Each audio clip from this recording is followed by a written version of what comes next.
सखी सहेली।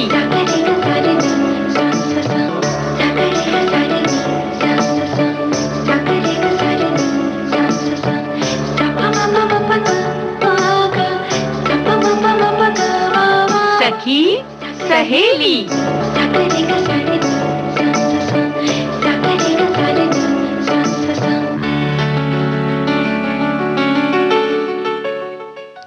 सभी सखियों सहेलियों को मंजू द्विवेदी और रेणु चतुर्वेदी का नमस्कार। रेणु जी, फूलों की बात तो हो रही है पिछले कई दिनों से, और कई दिनों से ना। हाँ क्योंकि मौसम ही कुछ ऐसा है कि फूलों का मौसम है, तो फूलों की बात करना तो बहुत जरूरी है। बिल्कुल जरूरी है, लेकिन जब हम फूल देखते हैं ना, तो हमारी बहुत सारी जो परेशानियां हैं या जो तनाव होता है वो अपने आप दूर हो जाता है। तो फूलों के साथ साथ और किन किन चीजों से हम चिंता मुक्त हो सकते हैं, उस पर भी चर्चा करेंगे ना, कि चिंता में न झुलसाएं अपने जीवन को जी। और इसके लिए भी बहुत जरूरी है कि हम अपने यादों में कुछ फेर बदल करते रहे, यानी उसके में भी संपादन करते रहे, एडिटिंग करते रहे, काट छाट करते रहे। कौन सी अच्छी यादें हैं उन्हें रखें, और जो यादें आपको परेशान करें उन्हें निकाल बाहर करिए। इन विषय पर हम बात करेंगे। भारतीय कला की बात आती है तो हम कठपुतली के खेल पर चर्चा करेंगे, और साहित्यकार, सखी साहित्यकार, गुजराती साहित्यकार वर्षा अडालजा जी के बारे में बात करेंगे आज।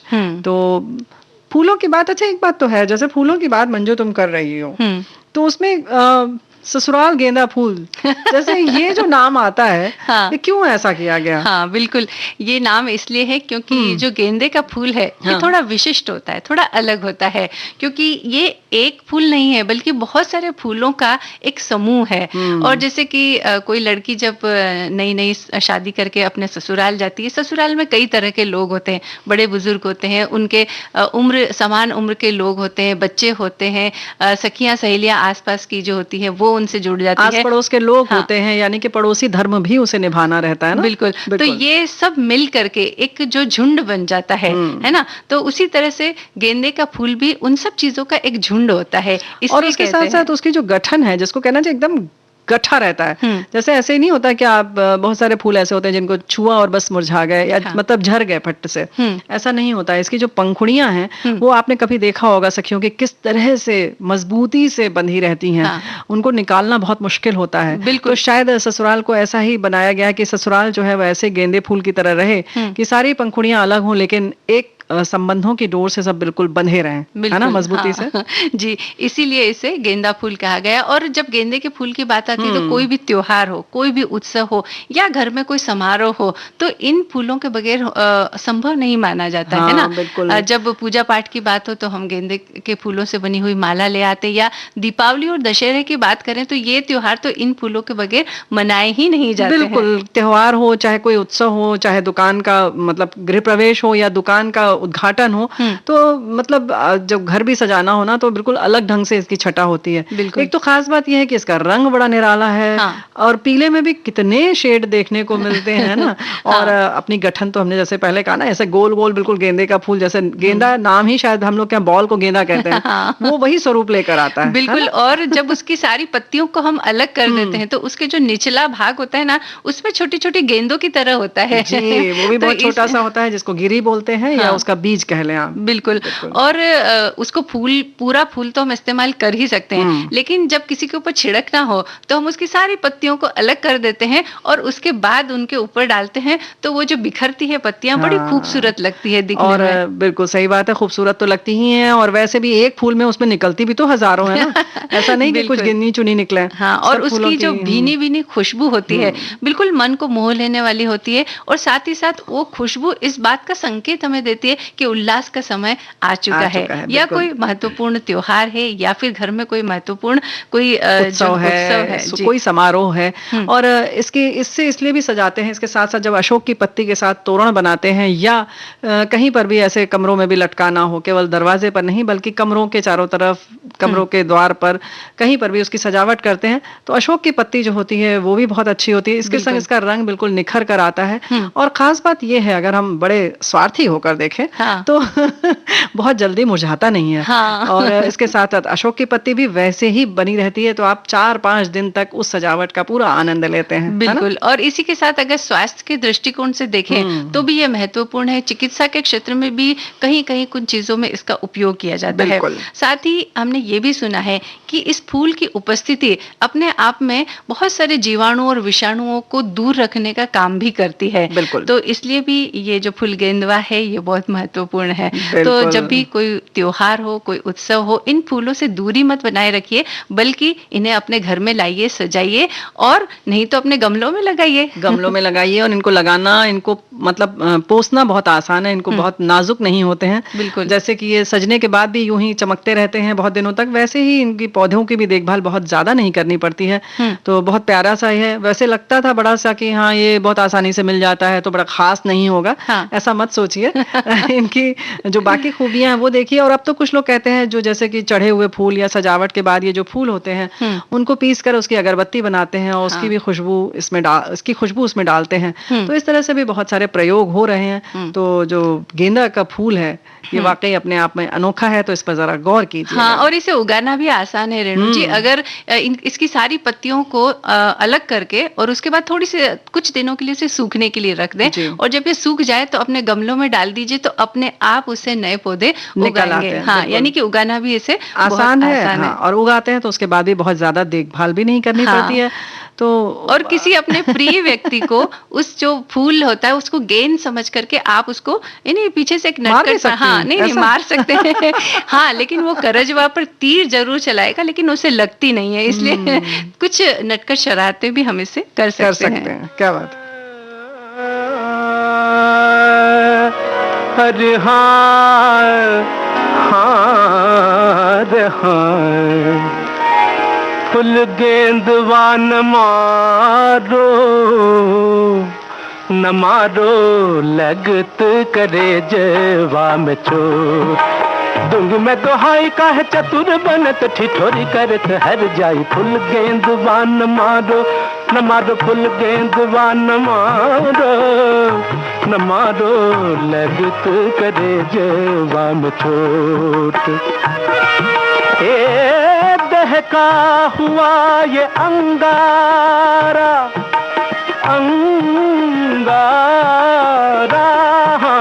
दहका हुआ ये अंगारा जो गेंदवा कहलाए है। तन पर जहाँ गिरे पापी वहीं दाग पड़ जाए हैं।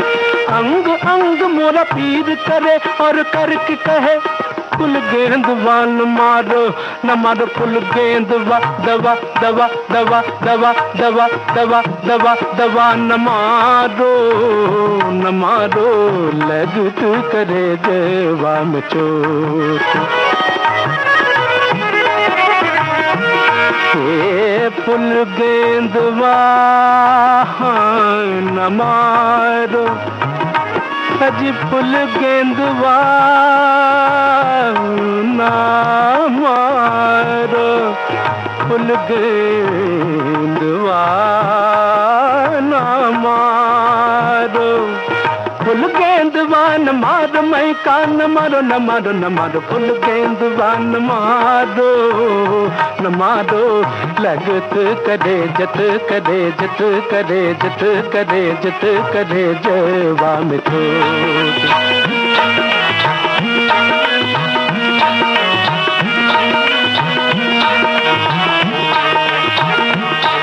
रुक जाओ रुक जाओ रुक जाओ रुक जाओ रुक जाओ ना सताओ मोह जुल्मी बलम हो बलम ना सताओ मोह जुल्मी बलम हो बलम मान जाओ बुनती अबला की देखो देखो अब दूंगी दोहाई कह चतुर बनत ठिठोरी करत हर जाई। फुल गेंदवा न मारो ना पापर है दादा दादा दादा दादा नी था पम गपम गम गर सा सा सा सा सा। फुल गेंदवा न मारो हाँ न मारो लगत कर जवा में चोट कर जवा में चोट कर जवा में चोट सग कर दे सा मग कर दे सा नी नी सा दा दा सा प प साप साप साप साप नी मां।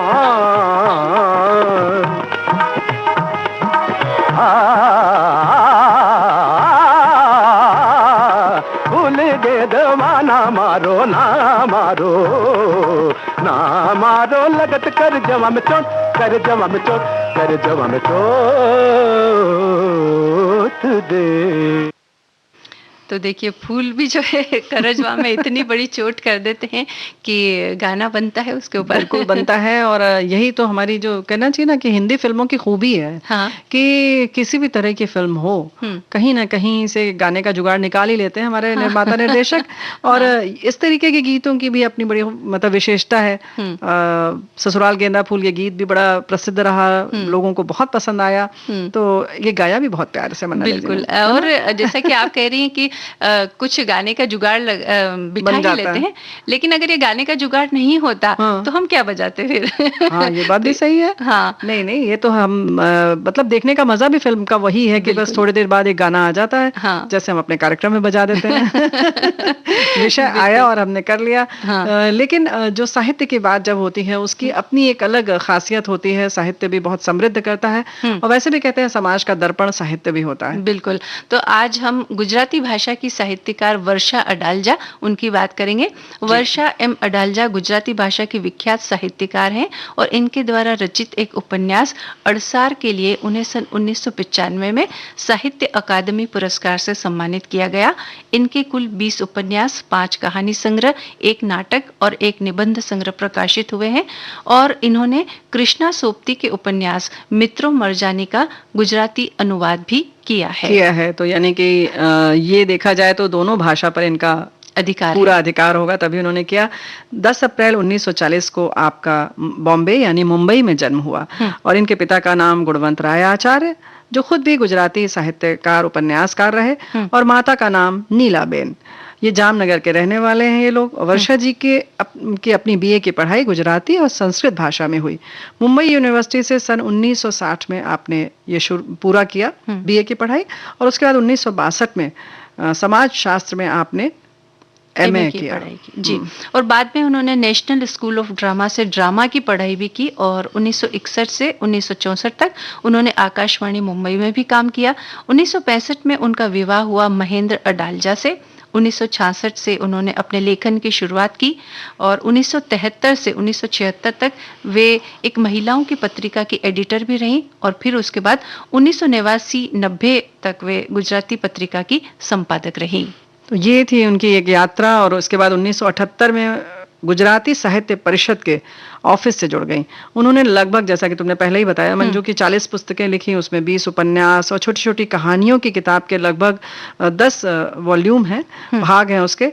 श्रवण तारा सरावदा 1968 में और तिमिरना पदछाया 1969 इनके ये शुरुआती उपन्यास है जो उन्होंने शुरू में लिखे। और उसके बाद एक पलनी परख 1969, 5 ने एक 5, आवाज नो आकार आवाज नो आकार 1975 में आपने लिखा और छेवत नु छेवत 1976। इस तरह से कई उन्होंने उपन्यास उनके आए प्रकाशित और हुए। उसके बाद पाछा फराटा 1991 में और पगला 1983 ये उनके सस्पेंस उपन्यास है। नीलिमा मृत्यु पामीचे 1977 में ये एक सामाजिक उपन्यास उनका आया। और छोटी कहानियों के संग्रह की अगर बात करें तो ई यानी जो अंग्रेजी का लेटर है ई, सांझ ने उम्रे एंधानी, बिल्ली पत्र नु छोटू पान, गांठे बंधायु आकाश, अनुराधा, कोई वर था के ये सब उनके प्रकाशित हुए। हमें लगता है मंजू ये आवाज नो आकार जो है वो आकाशवाणी में काम करने की वजह से उन्होंने आवाज के ऊपर लिखा होगा, ध्वनि के ऊपर लिखा होगा जी। तो इस तरह से जब हम जहाँ काम करते हैं उसका हमारे साहित्य पर असर तो पड़ता ही है, जो भी अगर साहित्यकार हो जाए तो। तो जाहिर है कि वर्षा एम अडालजा जी कुछ इसी तरह से उन्होंने गुजराती साहित्य को समृद्ध किया। मंदोदरी 1998 में आपने लिखा, एक ड्रामा लिखा ये है। और आछे कारागर, तिराड़, शहीद, वासंती कोयल ये भी आपके ड्रामे हैं, नाटक हैं। निबंध की अगर हम बात करें तो पृथ्वी तीर्थ, आखू आकाश एक पिंजरामा, नथ झुक्यूं ये एक है आपका निबंध। और धुंधुए छे जल, शिवो हम और शरणागत। बिल्कुल। साहित्य में उनके योगदान के लिए जिन पुरस्कारों से उन्हें नवाजा गया है उनमें मुख्य हैं साहित्य अकादमी पुरस्कार, सोवियत लैंड नेहरू पुरस्कार, गुजराती साहित्य परिषद का भगिनी निवेदिता पुरस्कार और स्वामी विवेकानंद भारती पुरस्कार, सनत कुमार पारितोषिक, भारतीय भाषा परिषद का साबरमती पुरस्कार। इन पुरस्कारों से उन्हें नवाजा गया। भाई जाहिर है कि इतना कुछ लिखा है इन्होंने और इतना विविध विषय इन्होंने अपने साहित्य में समेटा है, तो वाकई इतने पुरस्कार के तो हकदार हैं। और ऐसी हम शख्सियत को याद करते हैं और जाहिर है कि पढ़ना चाहिए हमें लगता है, लेकिन हाँ, गुजराती जिसको आती हो वो अवश्य पढ़े उसे। हाँ, बिल्कुल। गुजराती भाषा वैसे पढ़ने में बहुत कठिन नहीं है रेणु जी। अगर हम हिंदी भाषा के जो अक्षर होते हैं ना उसमें थोड़ा सा फेरबदल करके उन्हें याद कर ले तो वो गुजराती भाषा आप आसानी से पढ़ सकते हैं, पढ़ भी सकते हैं और समझना भी बहुत आसान है। जैसे आँखों आकाश है तो जैसे समझ में ही आ रहा होगा कि पूरा पूरा आकाश, तो इस तरह से शब्द भी बहुत मिलते जुलते हैं। बिल्कुल।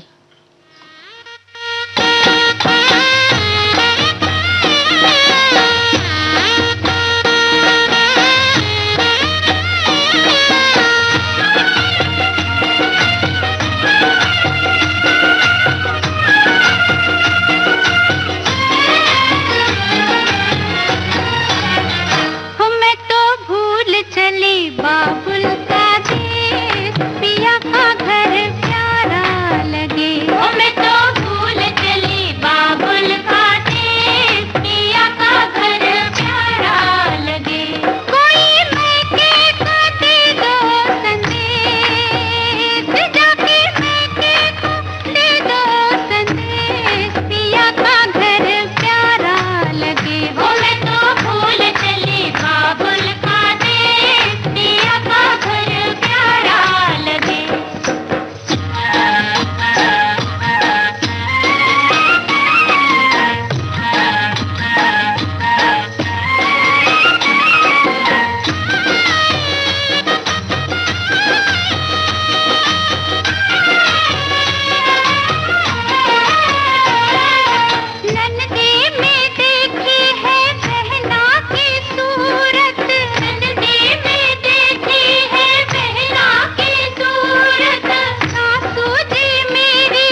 रेणु जी, गुजराती संस्कृति का टच लिए हुए ये जो गीत था, तो हमने चूंकि गुजराती साहित्य की बात की तो कोशिश की कि हमने उसी तरह माहौल को बनाए रखें। हाँ, माहौल को बनाए रखें। ये फिल्म भी ऐसी थी और इसमें जिस तरह से ये नृत्य है वो बहुत ही प्यारा सा है, डांडिया जैसे करते हुए है। हाँ, बहुत ही खूबसूरत। और वहाँ का गरबा तो अपने आप में प्रसिद्ध है और हमारे देश की अलग अलग प्रांत की अलग अलग कुछ न कुछ खूबियां हैं। हाँ, कहीं का नृत्य तो कहीं की लोक गाथा, कहीं की लोक कथा, तो कुछ इस तरीके की चीजें हैं। तो अगर हम बात करें, चलें घूमने गुजरात के बाद राजस्थान, हाँ, तो जाहिर है कि कठपुतली का जो बचपन से हम खेल देखते आए हैं, चुई चुई करके वो जो बोलना उसका, हाँ, और वो उस तरह से उसकी खास तौर से वो जब घाघरा पहने हुए जो उसकी नर्तकी आती है, हाँ, उसकी जो कमर लचकाती है, उसके अंदाज ही अलग होते हैं। और वो जो कलाकार होते हैं ना, बड़े खूबसूरत अंदाज में उनको और ज्यादा ठुमके लगा करके लगवाते हैं, नचवाते हैं। अच्छा, वो भी देखते हैं कि दर्शक कैसा है। अगर बच्चे बैठे हैं, उन्हें किस बात पे मजा आ रहा है। बचपन की एक बात और याद आती है इसी कठपुतली में, पता नहीं सब जगह दिखाते हैं कि नहीं, एक मतलब पुरुष बना होगा और उसके ऐसे दोनों पैर में गोल करके ढपली जैसा होगा, उसके हाथ से वो डम डम डम डम ड्रम जैसा बजाता रहता है। अच्छा, तो दूसरा आएगा, उसको पटक पटक के मारेगा, वो बिल्कुल अधमरा सा हो जाएगा, लगभग मर सा जाएगा, और फिर वो जैसे ही घूमेगा इधर उधर कुछ अपनी बात करना शुरू, फिर टपट टपट होना शुरू हो जाएगा, और वो देख के सारे बच्चे इतना मजा लेते थे। वो बहुत मजेदार होता था। और वो पूरी कथा चलते चलते वो बीच में कभी भी वो उसको शुरू कर देता था, जागृत कर देता था। कठपुतली की जो दक्ष उंगलियां हैं वो इस तरह से करती थी। मुझे लगता है कि कठपुतली के खेल के बिना बचपन शायद बहुत कम बच्चों का बीता होगा, सभी ने कभी न कभी देखा होगा। लेकिन जब शुरुआत में हम कठपुतली का खेल देखते थे ना, तो वो उसके जो धागे हैं वो हमें दिखाई नहीं देते थे, तो हम ये सोचते ही रह जाते थे कि ये कैसे इस तरह से उठती बैठती नाचती कैसे करती है। लेकिन बाद में जब थोड़ा सा पर्दे की तरफ झांक करके देखा तो पता चला कोई है कलाकार जो इनको नचा रहा है, और धागे से बंधी हुई वो पतले पतले धागे जो है वो बाद में हमें दिखाई दिए तो पता चला अच्छा ये बात है। जी हाँ, और वो सच में बहुत जादुई सा लगता है जब बहुत सी ये इस तरह से सधी हुई दक्ष उंगलियां जो हैं इस तरह से अपने इशारे से नृत्य करने वालों को नचाती हैं, और अगले ही इशारे पर कभी कभी खास तौर से अगर राजस्थान की बात हो तो वहाँ वीर रस का ज्यादा उद्भव है, क्योंकि वहाँ राजा महाराजे ज्यादा हुए हैं, तो बिल्कुल मंच में एक युद्ध का मैदान बना देते हैं। और कमाल करते हैं राजस्थान के ये कठपुतली कलाकार, जिनकी उंगलियों से बंधी डोर मंच को तरह तरह के दृश्यों से जीवंत कर देती है। बिल्कुल लगता है कि सब सामने चल रहा है। बिल्कुल। और इस कला की बात अगर हम करें तो जाहिर है कि राजस्थान का कठपुतली खेल जो है बिल्कुल अलग है। वैसे अलग अलग तरह की कठपुतलियां होती हैं, लेकिन राजस्थान की जो काष्ठ से बनी हुई कठपुतलियां होती हैं वो ज्यादा फेमस है। बिल्कुल, राजस्थान रंगों, कला और पारंपरिक प्रदर्शन कला के लिए जाना जाता है, और जिसे बरसों से संजोकर रखा गया है। और इन्हीं कलाओं में एक ये जो कला है जिसके बारे में हम बात कर रहे हैं, और इसी के जरिए लोक कथाएं सुनाई जाती थी। कठपुतली का अर्थ ये होता है कि लकड़ी का खिलौना, है ना। काठ मतलब लकड़ी और पुतली का मतलब खिलौना। तो कठपुतली का खेल जो है वो वैसे तो देश के हर हिस्से में दिखाया जाता है, लेकिन राजस्थान में इसका प्रचलन कुछ ज्यादा है। और माना जाता है कि इसकी जो शुरुआत है वो थार रेगिस्तान के मुहाने पर जोधपुर के पास नागौर में हुई थी, ऐसा कहा जाता है। ऐसा माना जाता है, क्योंकि इतनी प्राचीन कला है कि उसका कहाँ से शुरू हुआ, उद्भव कहाँ से हुआ, समझना थोड़ा सा मुश्किल है, क्योंकि तब ये कलाकार कहीं कुछ लिखते पढ़ते नहीं थे कि हमने किया या इतने शोज किए जो आज हो गया है। और रेणु जी, ऐसा होता है ना, ये कलाएं शुरुआत में कुछ और रूप में होती है, लेकिन धीरे धीरे जब विकसित होती है तो ये कला कुछ और रूप ले लेती है। तो इसका उद्भव कहाँ से हुआ ये बिल्कुल सटीक तौर पर बताना थोड़ा मुश्किल होता है। और वैसे भी ऐसे बंजारे जैसे लोग घूम घूम के करते हैं इसको, तो कहीं लिखत पढ़त नहीं होती है। बिल्कुल अनोखी ये कला है, आप सब देखते हैं। और ये लोग खुद ही कठपुतली बनाते भी हैं जो ये कलाकार होते हैं। और पारंपरिक रूप से यहाँ पर राजस्थान की अगर हम बात करें तो भाट संप्रदाय के लोग, समुदाय के लोग इसको करते हैं। और इनकी निपुणता इस बात से लगाई जा सकती है कि उनकी उंगली की एक हरकत से कठपुतली बिल्कुल जीवंत हो जाती है। इसकी हुनर जो है सिर्फ लोक कथा को सुनाने में नहीं आता, बल्कि उनमें जो जब उसको नृत्य कराते हैं तो उसमें जरूरी ताल, उसका भी पूरा संगीत का नियंत्रण भी उसमें देखने को मिलता है। बिल्कुल। और मध्य युग में भाट समुदाय गांव-गांव जाकर कठपुतली के खेल द्वारा अपनी कथा सुनाते थे, और इन कथाओं में ज्यादातर स्थानीय नायकों की वीरता की कहानी होती थी, और ज्यादातर कथाएं धार्मिक न होकर मनोरंजन से भरपूर हुआ करती थी। उस समय कठपुतली का खेल देखना मनोरंजन के सीमित साधनों में से एक था और खेल के बदले जो भाट समुदाय था उनको लोग जो है धन, पशु या फिर अनाज देते थे और इस तरह से दोनों का काम चल जाता था। बिल्कुल सही बात है। कठपुतली की कलाकारों की कहानियां इतनी लोकप्रिय हो गई कि फिर जाहिर है कि उसकी तरफ ध्यान शाही घरानों का भी गया और फिर उन्होंने उसे प्रश्रय देना शुरू कर दिया। अलग अलग साम्राज्यों में ये जाकर बसने लगे और मध्यकालीन राजस्थान में लगभग हर प्रमुख शाही दरबार जो राजा होते थे उनका अपना एक कठपुतली कलाकार होता था जिसे चारण कहा जाने लगा। और ये जो चारण होते हैं इनकी दो भूमिकाएं होती हैं, जैसे कि ये कवि भी होते हैं यानी लिखते भी हैं और वहीं पर ये कठपुतली का कला भी दिखाते हैं। और ये कठपुतली बनाकर जो भी उनके राजा होते हैं, शाही खानदान के लोग होते हैं, उनकी जो बहादुरी के किस्से होते हैं उसको बड़ी खूबसूरती से कहानियों में गढ़कर और बड़ी शान से सुनाते हैं और वहीं पर बड़ा जोश देखने को मिलता है। और इसमें ज्यादातर चारण जो होता है इन्हें की प्रशस्ति गाते हैं, उनकी तारीफ करते हैं और जाहिर है कि धीरे धीरे करके उनके जो संरक्षक होते हैं, जो राजा होते हैं, जो उन्हें पालते पोसते हैं, उनकी वंशावली भी वो पूरा बताते हैं कि अच्छा वो राजा हुए, फिर उनके ये बेटे हुए तो उनकी ये खूबी थी, फिर उनके ये बेटे हुए उनकी ये खूबी थी, उन्होंने ये युद्ध जीता। तो ऐसे ऐसे करके कहीं लिखत पढ़त में तो नहीं होता था, लेकिन यूं ही चारण के माध्यम से चारण संप्रदाय के जो लोग होते थे वो उनको पूरा रटते थे और अब आगे आने वाली अपनी पीढ़ी को बताते थे। फिर बिल्कुल। और जब उनकी शासकों की वीर गाथाएं वो जब दूसरी पीढ़ी तक पहुंचाते थे तो वो शासकों को भी इस बात से बहुत खुशी मिलती थी, है ना। तो पारंपरिक कथाओं में सबसे लोकप्रिय कथा है नागौर के अमर सिंह राठौड़ की, जो शाहजहां के दरबारी थे। अमर सिंह राठौड़ की कहानी उनके शौर्य और मुगल शहनशाह के दरबार में उनके साथ हुए छल कपट के बारे में है। और इसके अलावा अनारकली नाम की कठपुतली का नृत्य भी यहाँ पर लोकप्रिय रहा है। यानी कि अगर हम बात करें तो ये सन लगभग 1628 से लेकर 1658 की बात है। तो ये उस जमाने से सोचिए, उसके पहले से चल रहा है और इस समय तक तो काफी विकसित हो चुका था कठपुतली का ये खेल। कठपुतली की अगर हम देखा ही है सभी ने, आप सब श्रोताओं ने देखा है, इनका चेहरा गर्दन एक ही लकड़ी के बने होते हैं जिसमें रुई और कपड़े से बने हाथों को उनके धड़ से जोड़ दिया जाता है। और आमतौर पर पैर नहीं बनाते क्योंकि पूरा लहंगा या धोती ऐसे पहना देते हैं मर्दों को और महिलाओं को, लड़की अगर है तो उसको लहंगा जैसा पहनाते हैं ताकि उसमें उसके चलन में और उसके नृत्य आदि में बाधा ना आए। कठपुतली के लिबास जाहिर है कि राजस्थान की बात आती है तो उसमें लहरिया और बांधनी के कपड़े और फिर उसको खूब अच्छे अच्छे गोटों से सजाया जाता है ताकि देखने वाले को बहुत अच्छा लगे। और वो जो रंग बिरंगे कपड़े और गोटे होते हैं ना, तो उससे लिबास इतना सुंदर हो जाता है कि हमें लगता है कि हाँ ऐसा हमें भी बनाना चाहिए। बहुत उसकी सुंदरता देखकर ऐसा लगता है। कठपुतलियों के चेहरे खूबसूरत रंगों से रंगे और सजाए जाते हैं और पुरुष कठपुतलियों की लंबी और पतली आंखें और प्रभावशाली मूछें बनाई जाती है और कठपुतली को सिर और सीने से बंधी एक ही डोर से नियंत्रित किया जाता है। कई बार हाथों के लिए एक अलग डोर का इस्तेमाल किया जाता है, यानी 4-5 डोर एक साथ रहती है और उनकी उंगलियां कुछ इस तरह बहुत ही कुशलता के साथ चलती है कि अगर हाथ को ऊपर करना है तो हाथ ही ऊपर होगा और अगर ठुमका लगाना है तो कमर ही ऊपर होगी। हाँ, ये बात तो बिल्कुल सही है।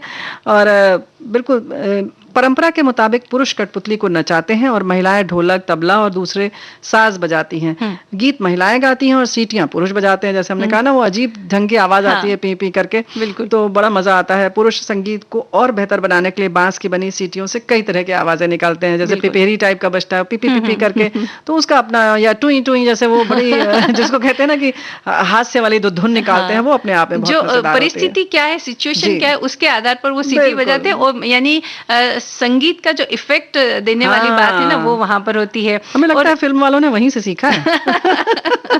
बिल्कुल। और ये कठपुतलियां एक पीढ़ी से दूसरी पीढ़ी के हाथों में जाती है और जब ये प्रयोग करने लायक नहीं रह जाती तो इन्हें नदी में विसर्जित कर दिया जाता है। और इस रिवाज की अनोखी बात यह है कि कठपुतली कलाकारों का ये मानना है कि कठपुतलियां जितनी देर तक पानी में तैरती रही हैं, वो उनके लिए उतनी ही भाग्यशाली रही होंगी। ये उनकी सोच है। वाह, क्या बात है।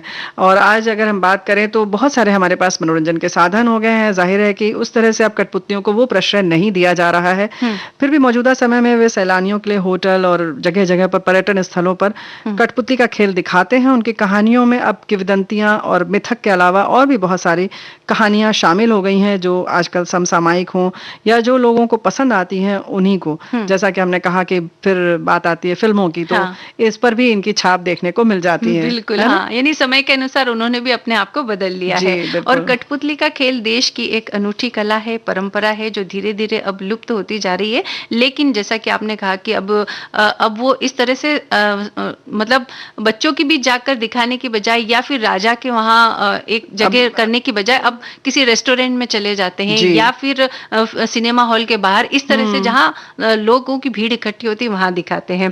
तो सिर्फ पारंपरिक महत्व के लिए नहीं बल्कि इसमें शामिल कला, दक्षता और ज्ञान के लिए भी इसे जिंदा रखना जरूरी है। बिल्कुल, बहुत जरूरी है। हालांकि बहुत सारी अब कार्यशालाएं होती हैं और बच्चों को सिखाते भी हैं, वो जो हाथ में रख के चलाते हैं, हाथ डाल के, और भी तरह के आ गई हैं। तो अगर ऐसी कोई कार्यशाला हो तो अपने बच्चों को जरूर मौका दें, या हमारे किसी संगी साथियों को अगर आता है तो वो खुद कार्यशाला का आयोजन करें, ताकि उनके आसपास के लोगों को इसकी जानकारी मिले कि कैसे बनाया जाता है और कैसे नृत्य कराया जाता है। तो इस तरह से करें। फिलहाल तो हम गाने का आनंद लेते हैं। बिल्कुल।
हमें उम्मीद है रेणु जी की जो हमने बात की और जो गीत सुनाया उसके बाद लोगों के जहन में बहुत सारी यादें उभर कर आई होंगी, अपने बचपन की, अपनी जवानी की, या फिर इन खेलों की, है ना? ऐसी यादें तो आई होंगी। यादों की इतनी बात कर रही हो कि तो मतलब भूलना चाहिए कि नहीं भूलना चाहिए। अभी पहला गीत तो हमने जब सुनाया, मैं तो भूल चली बाबुल का देश, अभी ये हमने सुना दिया, तो अब सखियां हमारे श्रोता कहेंगे कि क्या बात है, क्या कहना क्या चाह रहे हैं आप लोग। हम कहना ये चाह रहे हैं कि हर एक चीज का अपना महत्व होता है, कुछ बातों को याद रखना यादना भी जरूरी है और कुछ बातों को भूलना भी जरूरी है, क्योंकि कुछ बातें ऐसी होती है जो हमारे मन को तरोताजा करती है या फिर हमें खुशी देती है, लेकिन कुछ यादें ऐसी भी होती है जो हमारे यूं कह सकते हैं हृदय को भारी कर देती है, उसके लिए नुकसानदायक होती है।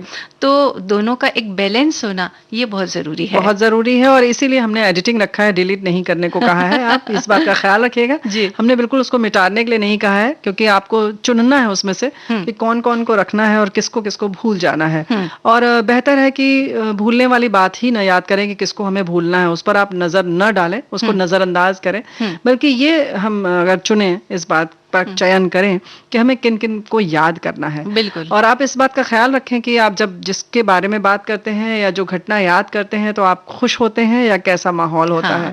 हमने देखा है ना रेणु जी की कई बार क्या होता है ना, बड़े बुजुर्ग हमारे पास या फिर हम उनके पास जाकर के बैठ जाते हैं और बड़े बुजुर्ग अपने कई पुरानी बातों को याद करते हुए हमसे किस्से कहानियां सुनाते हैं, या फिर अपने पहले वाली पीढ़ी के बारे में या अपने साथ उस समय जो लोग रहे होंगे उनके बारे में बताते हैं।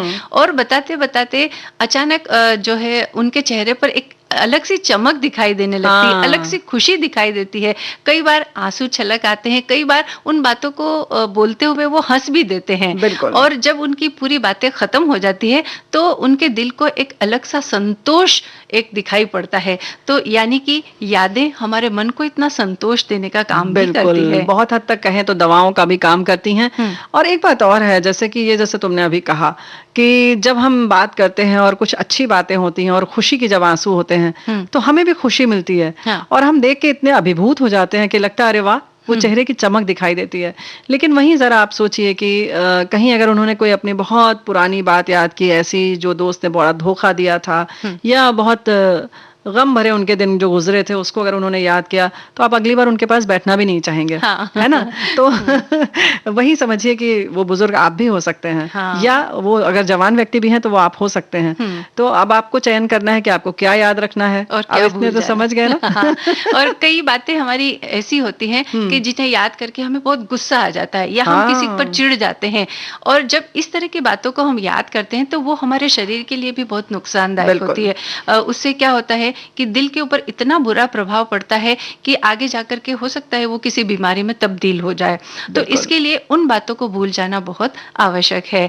और बस हम यही कहेंगे कि यादें तो जीवन भर बनती ही रहती है। जैसे कि आपने अपना कोई एक टारगेट बनाया कि हमें ये काम करना है, अगर वो आप उस टारगेट में आप सफल हो गए तो भी वो एक याद बन जाता है, और असफल हो गए तो भी एक याद बन जाता है। लेकिन उसमें से कौन सी बात को आपको अपनी यादों में संजो करके रखना है, वो हमें चयन करना पड़ेगा। बिल्कुल, चुनना आपका काम है। और जैसे अभी तुमने कहा ना कि हम पिछली बात को अगर ठीक है, जो आपको जिस लक्ष्य को आपने निर्धारित किया आपको नहीं मिला, आप उसको अगर याद करना चाहते भी हैं तो आप इसलिए याद करिए कि उसमें क्या खामियां थी, उससे बेहतर क्या करना है, ना कि इसलिए कि हाय हम तो असफल हो गए, हम तो लुट गए, बर्बाद हो गए, इस तरह से नहीं।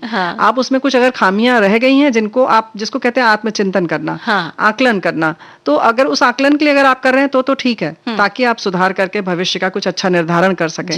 लेकिन अगर आप सिर्फ इसलिए याद कर रहे हैं कि आप हाय आप कुछ अपना मतलब छाती पीटना है तो भाई मत करिए जी, कोई फायदा नहीं उससे। बिल्कुल। तो जो अच्छी यादें होती है ना, एक हमारे डिपॉजिट की तरह होती है। जैसे कि हम जीवन भर पैसा कमाते हैं लेकिन उसमें से थोड़ा सा कुछ अलग रख लेते हैं जो कि हमारे भविष्य के लिए होता है, बुढ़ापे के लिए होता है, और उस संचित जो पैसा रहता है उसे हम समय समय पर निकाल करके उसका इस्तेमाल करते हैं, और उस समय दिल को बड़ा संतोष भी लगता है कि अच्छा हुआ हमने इतना डिपॉजिट करके रखा था ताकि अब ये हमारे काम आ रहा है। वैसी ही बिल्कुल यादें होती है कि जब अच्छी यादों का हम संग्रह करके अपने दिल में रख लेते हैं, और बुढ़ापे में जब हमारे पास में काम की थोड़ी कमी हो जाती है, शरीर भी थोड़ा कम चलने लगता है, लेकिन वो जो अच्छी मीठी प्यारी सी यादें हैं उन्हें समय समय पर जब हम याद करते हैं तो एक नई तरोताजगी से भर जाते हैं। और सबसे बड़ी बात तो ये है, जैसे तुमने ठीक है बहुत अच्छी बात कही कि हमने एक संचित धन की बात की, लेकिन ये धन तो ऐसा है कि इसमें तो कुछ खर्च ही नहीं होना है, सिर्फ आपको मिलना है। तो इन सारी जगहों पर हमें लगता है मंजू थोड़ा स्वार्थी बनकर सोचना चाहिए कि थोड़ा लालची बन जाइए कि हमें किसमें खुशी मिल रही है हम उसका प्रयोग करें, और जिसमें खुशी नहीं मिल रही है उसको छोड़ दें। ठीक है, स्वार्थी बन जाइए, कोई बात नहीं है ना। और क्योंकि आपकी सेहत आपके हाथ में है, आपकी यादें आपकी हैं, अपने साथ चल रही हैं, उसमें कुछ भी संचयन है तो संचित आप करें जरूर, लेकिन उसमें कुछ खर्च नहीं हो रहा है जब दोबारा याद कर रहे हैं, बल्कि आपका खुश जो है वो उस खुशी से आसपास का वातावरण भी खुशनुमा हो रहा है, और एक इस तरह से एक स्वस्थ समाज का भी निर्माण हो जाता है। बिल्कुल। और हमारे दिमाग की भी एक कैपेसिटी होती है, नहीं बहुत सारी बातों को वो संजो करके नहीं रख सकता, जैसे कि बहुत जब वृद्धावस्था आने लगती है वैसे वैसे हमारे दिमाग की कार्यशीलता जो है वो थोड़ी थोड़ी कम होने लगती है। तो उस समय के लिए अगर हम उन अच्छी ही बातों को याद रखें तो ज्यादा बेहतर होगा। जैसे सब्जी में नमक की हम बात करते हैं रेणु जी, उसकी कमी भी अच्छी नहीं होती है और उसकी अधिकता भी अच्छी नहीं होती, दोनों से ही उसका स्वाद सब्जी का बिगड़ जाता है। बस उसी तरह से यादें होती हैं, कौन सी बातों को याद रखने से आगे का जीवन अच्छा होगा और कौन सी बातों को भूल जाने से जीवन अच्छा होगा, ये हमारे हाथ है। बिल्कुल, तो हमें उम्मीद है कि आप खुश रहेंगे और इसी तरह से अच्छी अच्छी बातों के साथ आगे बढ़ेंगे। जी।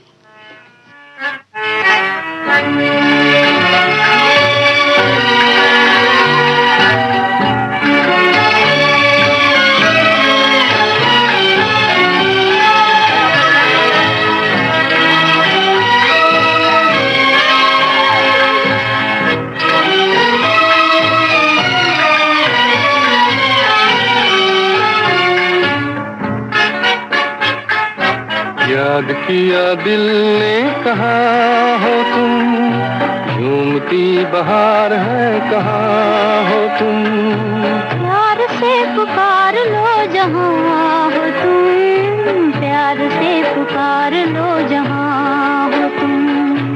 याद किया दिल ने कहा हो तुम, झूमती बहार है कहाँ हो तुम, प्यार से पुकार लो जहाँ हो तुम, प्यार से पुकार लो जहाँ हो तुम।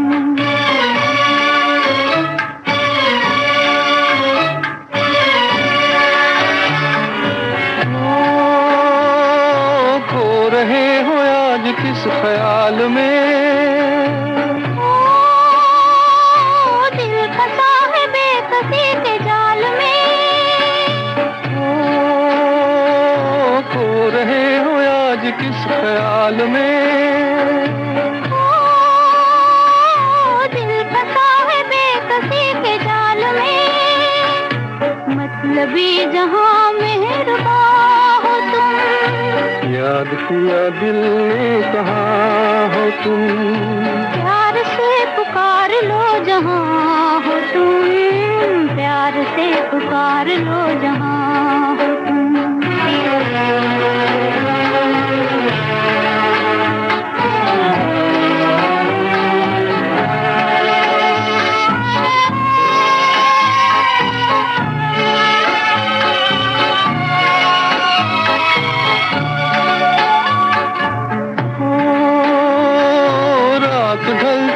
है सुबह हो गई, मैं तुम्हारी याद लेके खो गई, रात ढल चुकी है सुबह हो गई,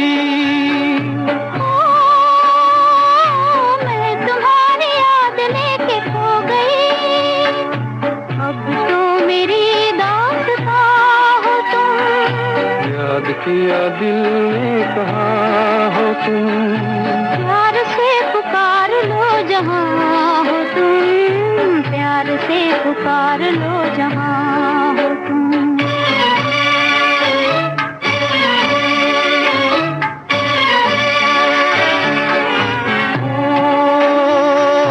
तुम हमारी जिंदगी के बाग हो, तुम हमारी राह के चराग हो, तुम हमारी जिंदगी के बाग हो, तुम हमारी राह के चराग हो, मेरे लिए आसमां हो तुम, याद किया दिल ने कहा हो तुम, प्यार से पुकार लो जहाँ हो तुम,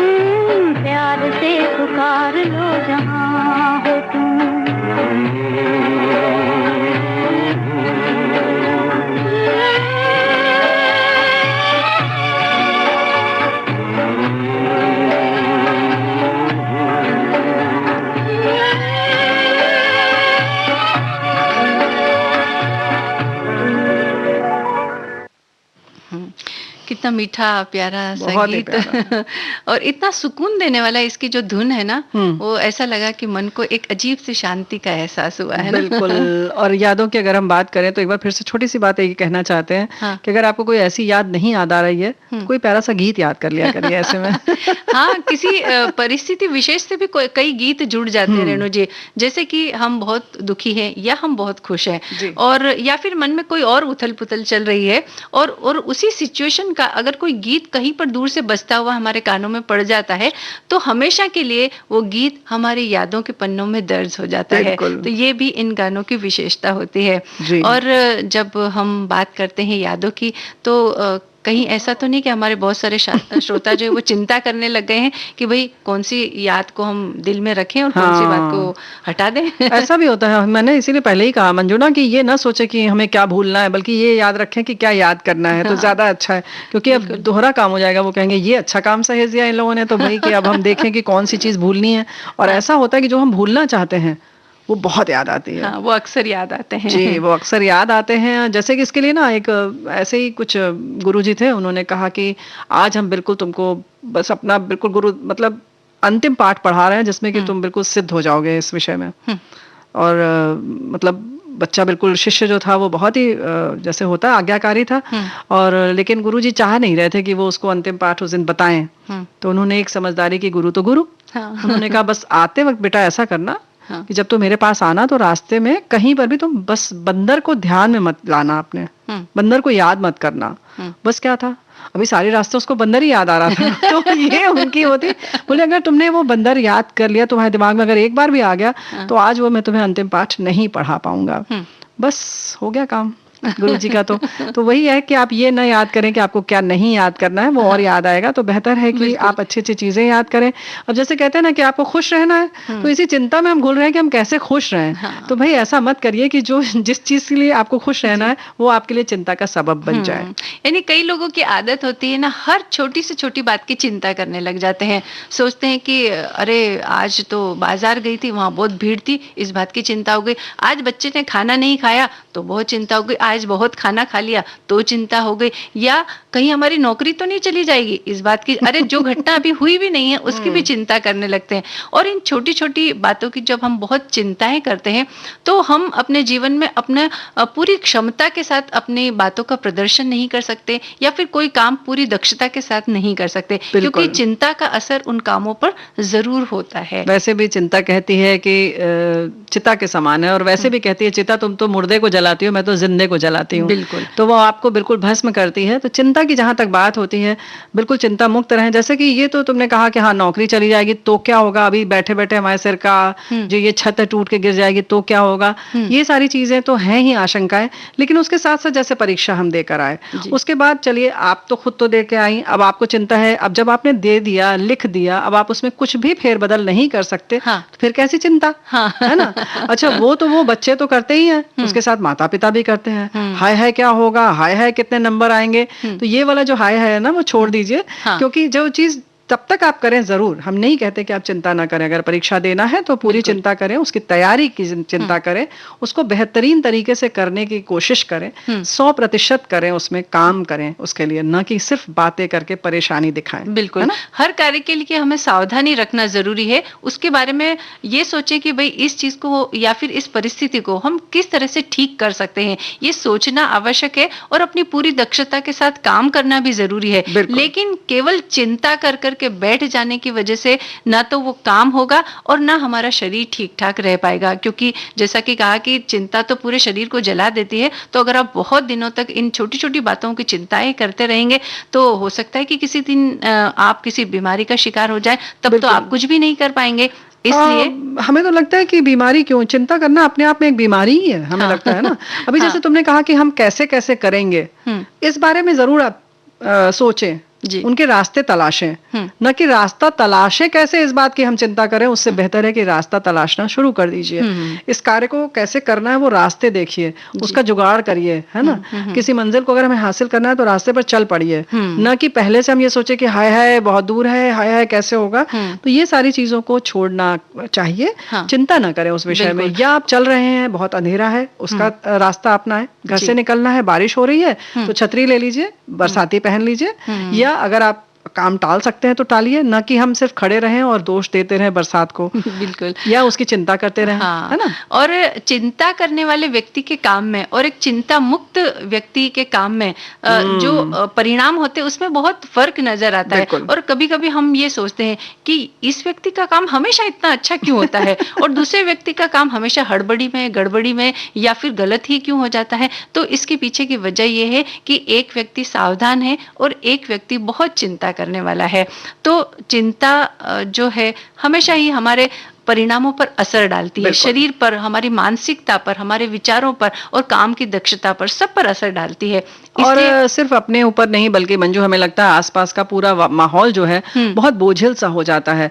तो काम को जैसे कहते हैं ना कि एक सफलता हासिल करना और एक प्रभावशाली तरीके से, एक एफिशिएंट होना और एक मतलब बहुत ही कॉम्पिटेंट तरीके से करना, मतलब प्रभावशाली तरीके से किसी कार्य को करना और ऐसे साधारण तरीके से कर लेने में बड़ा फर्क है।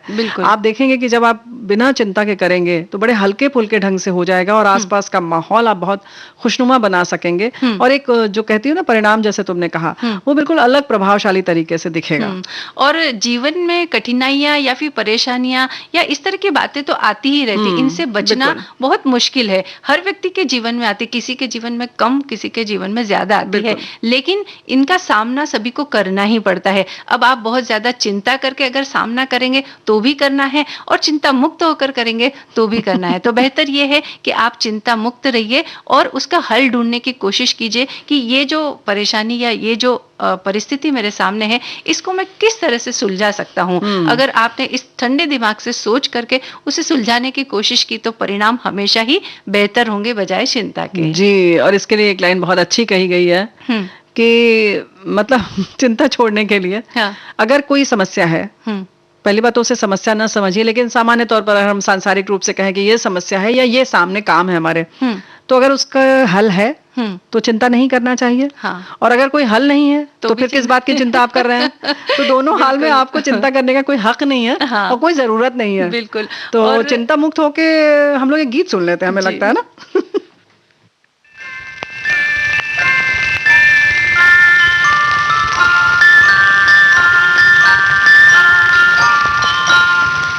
मैं जिंदगी का साथ निभाता चला गया,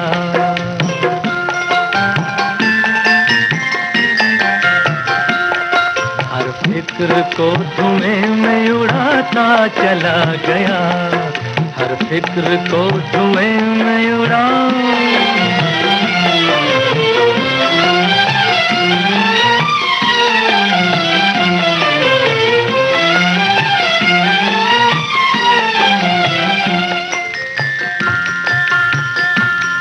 बर्बादियों का सोग मनाना फजूल था,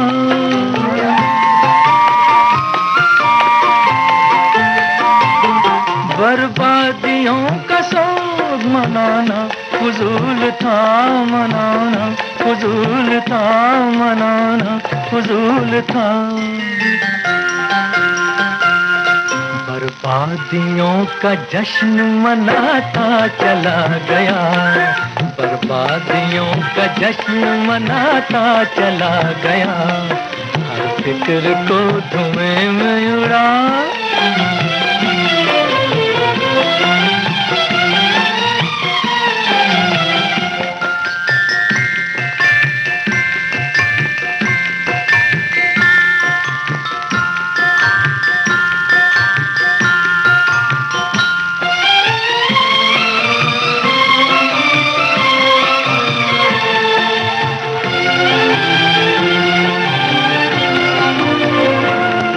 जो मिल गया उसी को मुकद्दर समझ लिया,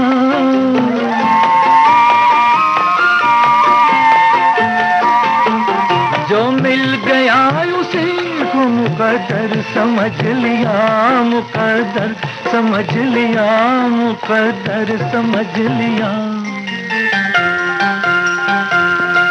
जो खो गया मैं उसको भुलाता चला गया, जो खो गया मैं उसको भुलाता चला गया, हर फिक्र को धुएं में उड़ा।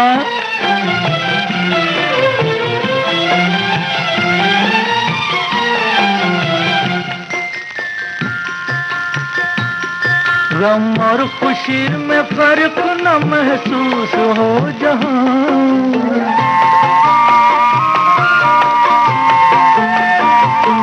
गम और खुशी में फर्क न महसूस हो जहां, न महसूस हो जहां, न महसूस हो जहां।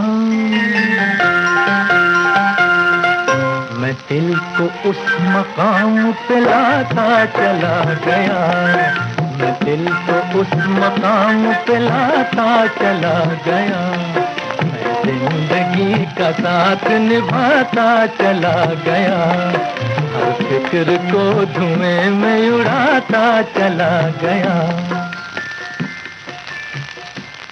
भाई देखो ना मंजू, ये जो अभी बहुत विषम परिस्थितियों से पूरा देश गुजरा है, गुजरा तो बिल्कुल और बहुत लंबा समय गुजरा। हाँ, है ना, कुछ ने बड़े हंस बोल के निकाल दिया कि कोई बहुत ज्यादा परेशान था। माने कई लोगों ने इतनी चिंता की कि बस पूछिए मत, कि तबीयत नहीं बिगड़नी थी फिर भी बिगड़ गई, और कई लोगों ने उसके लिए जो सावधानी रखनी थी वो सावधानी रखी और इस तरह से अपने समय को गुजारा। बिल्कुल सही बात है। और कुछ लोग तो बीमार होने के बावजूद, अभी बहुत नहीं कह सकते 100%, लेकिन शायद खुशी खुशी वो उससे बाहर भी आ गए।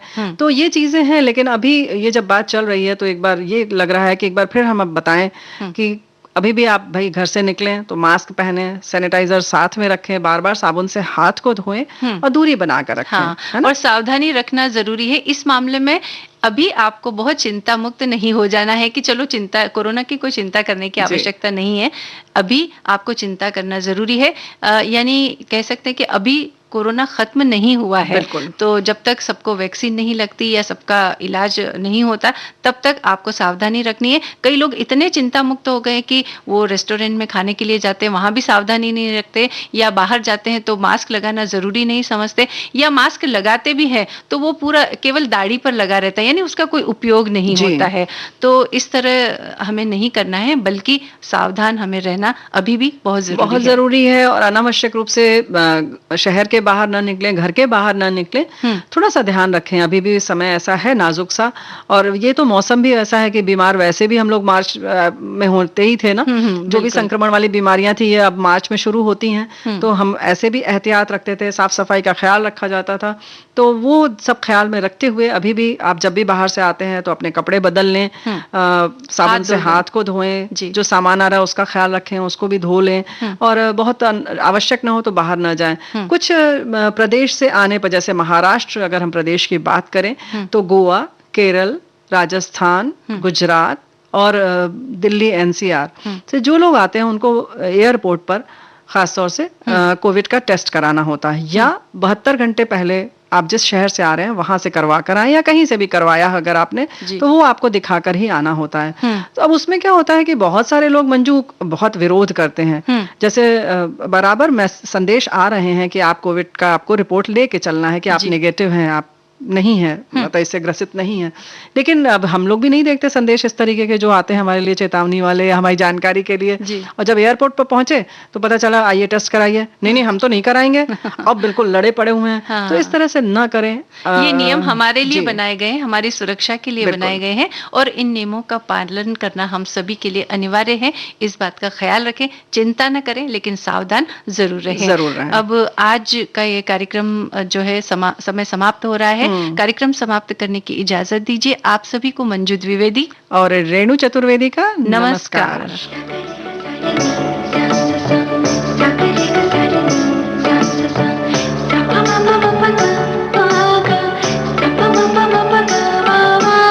सखी सहेली।